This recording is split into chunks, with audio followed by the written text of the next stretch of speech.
Thank you, Governor, for making time to speak to the New Times.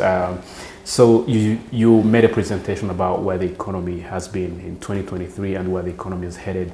When you look at where the economy was last year, I think we saw a growth of 8.2%, which was higher than what was projected, around 6.2%.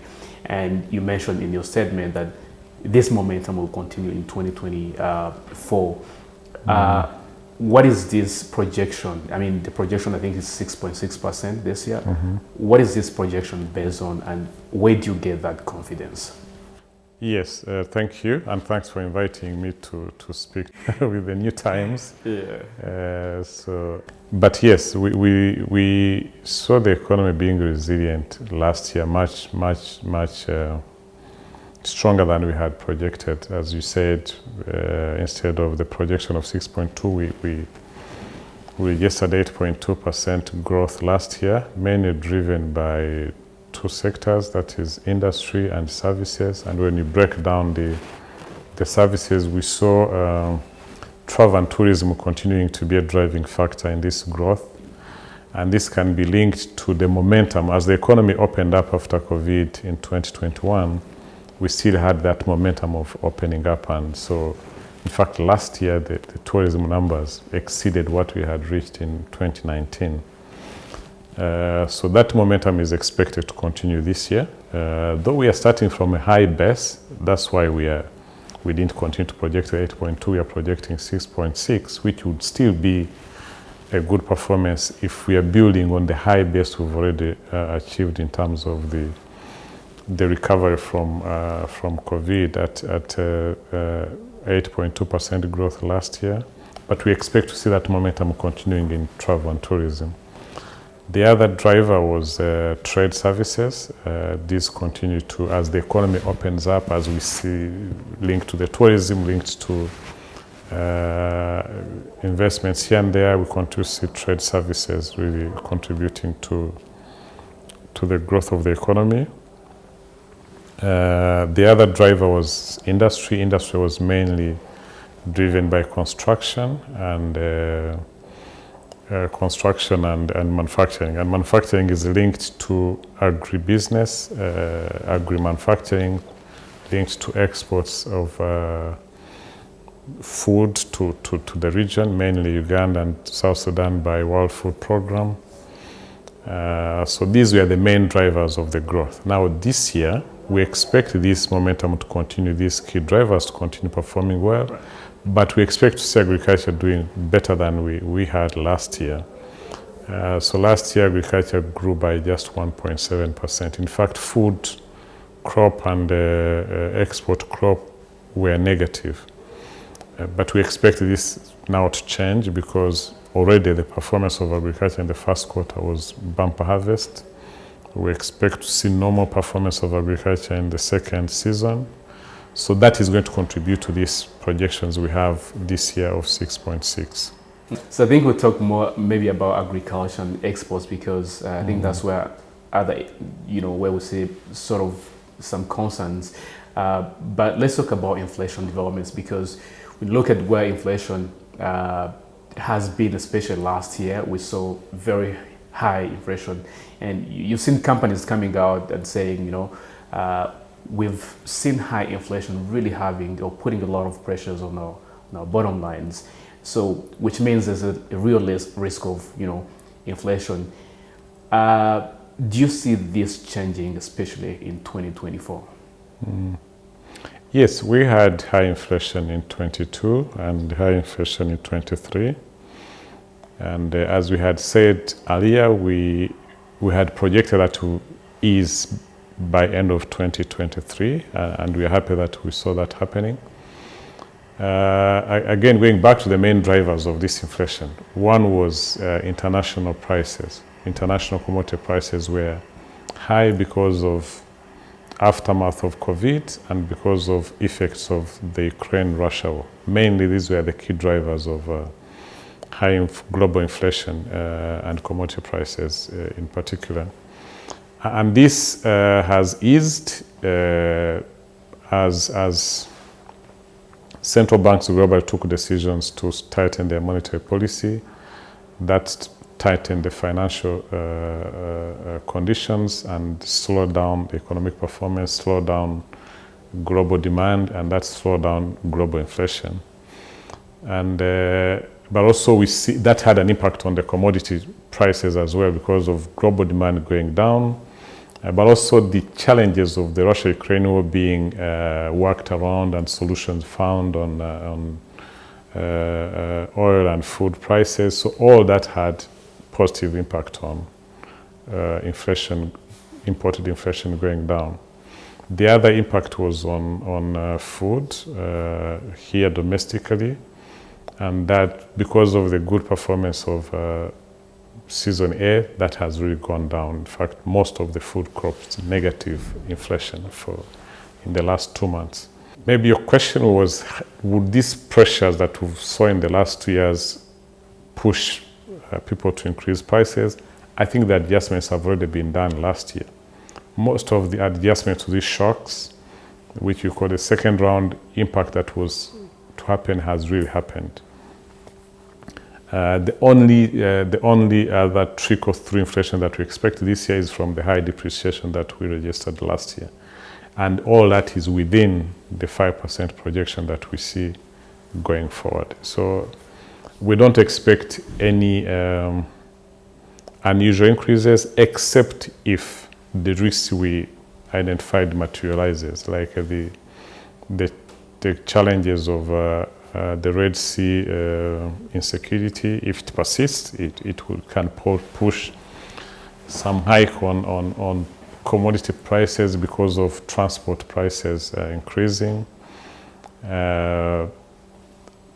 Otherwise, if the projected performance of agriculture, no unusual crisis globally, we don't expect any other pressures on the inflation. Would you say that the food inflation, which is the biggest driver of inflation, is perhaps due to maybe structural issues, that maybe we need to do more work on the fiscal policy side? Is that something that you think could be contributing to the high food inflation that we tend to see over time? Not really. I think food inflation is linked to agriculture production directly. And when you look at this particular 2 years, it was because of the climatic conditions and unfavorable weather conditions that affected agriculture performance. So it's nothing to do with the fiscal side. If anything, on the fiscal side, there has been a lot of investments in agriculture, trying to support the farmers, and that continues. Maybe going forward, that is going to help us to ease the impact of such negative climatic conditions on our inflation. As I said, there's investments in irrigated agriculture, the investments in dealing with floods to reduce its impact on people's lives, but also on agriculture. All that, it's a long-term project. It's not something that can happen overnight, but that is what is being done. So in fact, to the contrary, fiscal is doing a lot to ease this impact of climate change on agriculture that has impacted on food inflation. So food inflation is really driven by low performance of agriculture production. And then, Governor, let me ask you about what we talked about earlier, which is this idea that people never used to be concerned so much about inflation. Let's say way before COVID, nobody was talking about inflation. Are you able to restore that kind of confidence among the people? It's a basic question, but it's a question that people generally ask. Yeah, it's really good that you even mentioned that. That's what we want to achieve. That's what we want our economy to be. We want to be an economy that is stable in terms of price movements. And so, yes, we had shocks over the last 2 years that had this impact on inflation, high inflation. But the good thing, what we see, there's no high uncertainties within the population. As we kept on communicating, and we really tried to communicate to the population, we are happy that we have you as our channels of communication. They've been following what we are telling them, and we are happy that they believe on what we are telling them. At least we've been telling them inflation is going to go down by end of the year. We had these shocks, and this is the cause of inflation, and this is what the path we see. So already that confidence within the challenging time that we saw within our economic actors gives us confidence that even going forward, as we tell them that inflation now is stabilizing to our normal rates that we are used to and that we aim to achieve, yes, that confidence is coming back, and it's been there anyway. It's been there during the difficult times. And so we don't have any worry that we won't have that confidence even going forward.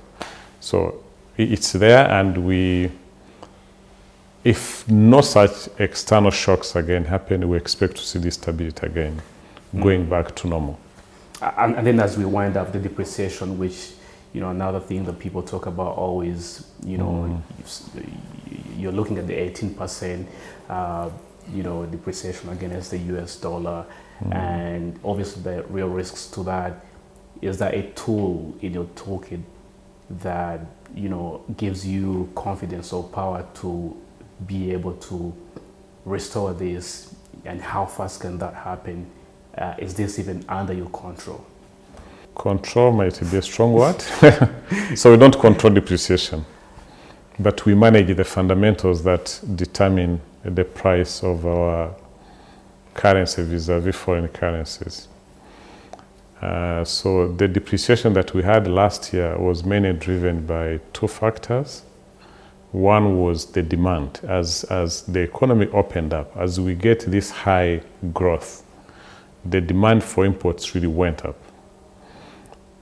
Despite the growth we had in exports, the demand for imports was way much higher than the demand for the receipts in exports. So that increased the deficit, and therefore the forces of demand and supply applied here, because the demand was very high vis-a-vis the supply, so price had to shift, had to increase.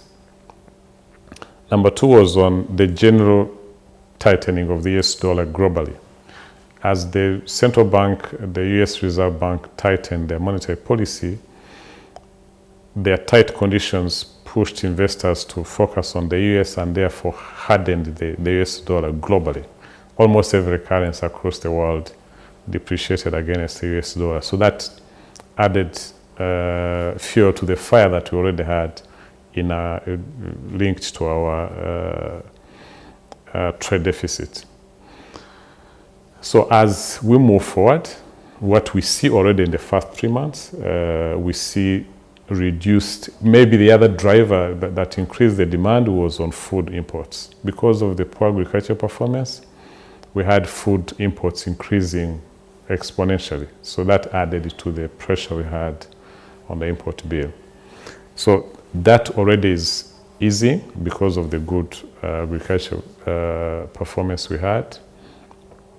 And generally speaking, we see reduced pressures on the exchange rate. So we expect this to moderate this year. Still there, it's not really back to where we were 3 years ago, but much less than what we had last year. So we expect in the medium term to see this stabilizing as well. And then, Governor, last question. So recently you maintained the policy rate at 7.5%. And given the direction of the inflation, do you expect to cut rates going forward? And how would you characterize the consensus around the Monetary Policy Committee table? Are they all convinced that this is the time to start cutting the rates? Yeah, okay. Unfortunately, we haven't started publishing the deliberations of Monetary Policy Committee as some central banks do, and we expect maybe in the future to be doing that. But what I can tell you, even in the last MPC, some MPC members were pushing for reduction of of the policy rate, but we discussed this and we reached a consensus that we maintain. And as explained that time, I can repeat that, is though we saw inflation going down to our band of between 2 and 8%, in fact, our benchmark of 5%, right, and that's what we project for this year. By the time we met in February, it was only just 2 months that we had seen that happening. And though we projected a good path of around 5%, there are still a lot of uncertainties and risks associated with this path. So we thought it was better we allow time to stabilize, we allow time to be sure of this path before we start acting on the policy rate. And again, in our last MPC, we gave policy guidance that if the projections we see remain as we see it, then in the next MPC, we might consider to start reducing. And this should be clear again. I'm not giving a position of what will happen that time. We are saying we might consider. So depending on the numbers then, depending on the discussions of the MPC members, at least there's a possibility of starting to ease the monetary policy stance from the next MPC round. Pleasure speaking to you. Thank you.